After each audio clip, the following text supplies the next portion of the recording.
Welcome to The Explainer. Today, we're going to completely master the Detroit Water and Sewerage Department's digital ecosystem. Look, managing utilities can definitely feel like a daunting task, but it really doesn't have to be.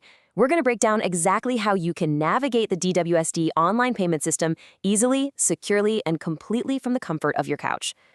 So let me ask you, are you tired of waiting in long lines? Do you want to streamline your water bill payments with just a few clicks? Well, stick around because by the end of this explainer, you're going to masterfully navigate Detroit's online water bill payment system completely from scratch. Think about the incredible convenience here.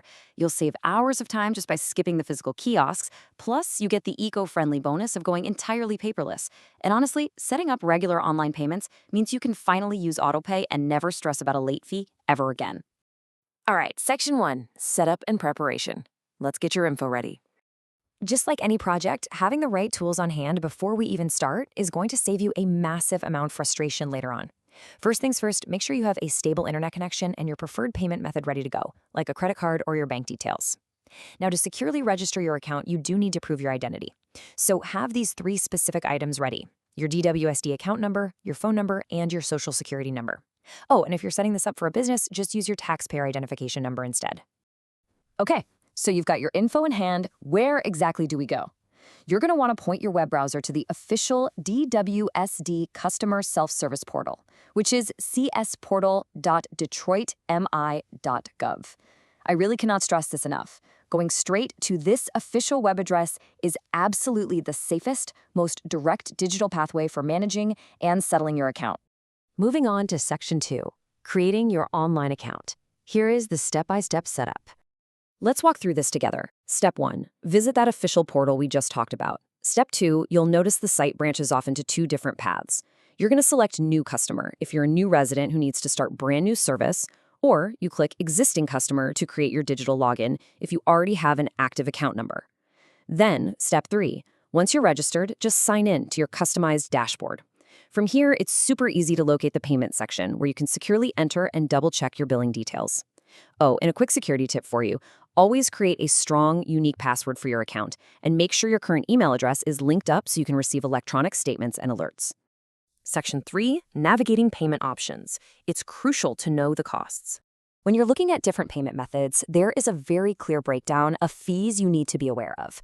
If you use the official DWSD portal or the integrated DivDat payment network, linking your bank account to pay via ACH or eCheck is completely free. It costs you nothing.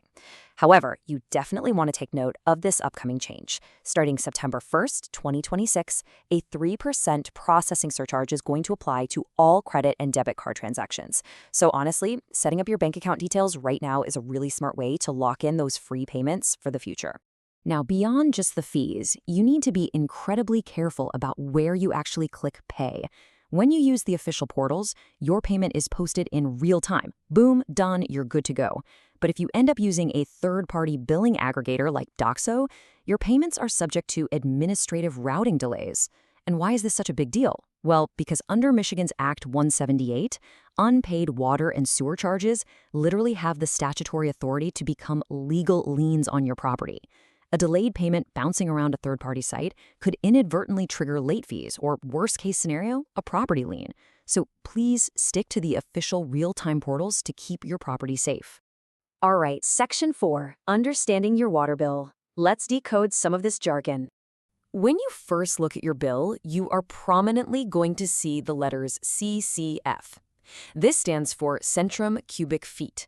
1 CCF equals 100 cubic feet, and that translates to approximately 748 gallons of water. This is the exact baseline measurement your water meter uses to record your usage during any given billing period. So, what does this actually mean for your wallet? Well, the city assesses an inclining block rate structure based on these CCFs. Tier 1 gives a much lower rate to customers who keep their usage under 4,500 gallons a month, which is roughly 6 CCF. But if you go over that limit, you're putting more demand on the city's water system, and that triggers the higher Tier 2 charges. If you want to stay tucked safely in that cheaper Tier 1 bracket, try fixing running toilets immediately, or honestly, just shorten your shower by a minute or 2. That alone can save you up to 150 gallons a month. Section 5, Assistance and Affordability Plans. Because sometimes we all need a little help. Look, even with fantastic conservation habits, we know budgets can get tight. The The good news is there are two primary lifelines available to Detroiters that are designed specifically to keep the water flowing. You've got the Lifeline H2O program, and you've got the DWSD 10-30-50 plan.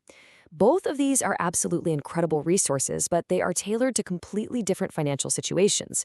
So let's break down the crucial contrasts between the two. The Lifeline plan is Detroit's very first income-based water affordability plan. If you meet the income restrictions, it gives you a highly predictable, fixed monthly bill that's based on your specific income tier. On the flip side, the 10-30-50 plan has absolutely no income restrictions whatsoever. To enroll in this one, you just make a down payment of 10, 30, or 50% of your past due balance. And that percentage just depends on how many times you've actually used the plan in the last 18 months. After that, the remaining balance is spread out evenly over 6 to 24 months. It is a fantastic way to catch up without the looming fear of your service being interrupted. Section 6, Support and Final Tips. Let's make sure you stay connected. I highly recommend downloading the Improved Detroit app on your smartphone.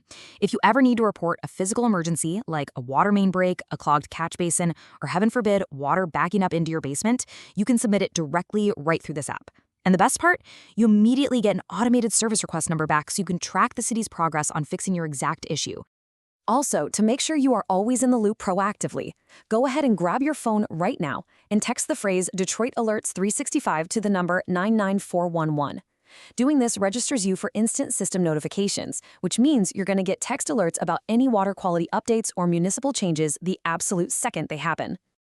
Of course, we all know technology isn't perfect. So if you ever suffer from a forgotten password, a frustrating payment failure, or you just have complex enrollment questions about those affordability plans, real human help is standing by. You can call the DWSD customer care specialists directly at 313-267-8000, or you can shoot them an email at mydwsd@detroitmi.gov. They are there to help get you back on track. To wrap things up, I do need to read this quick legal disclaimer verbatim for you. This video is for informational purposes only. While we strive to provide accurate and up-to-date information, always check directly with the Detroit Water and Sewerage Department for the most current details and processes. We're not responsible for any errors or changes in policy. Now that you have all the knowledge you need to create your account, secure your payments, and utilize those affordability programs, feel free to drop any questions you have in the comments below. And I'll leave you with one final thought. With all this digital mastery right at your fingertips, what are you going to do with all that free time now that you can permanently skip those payment kiosk lines? Thanks so much for joining me on this explainer, and happy navigating.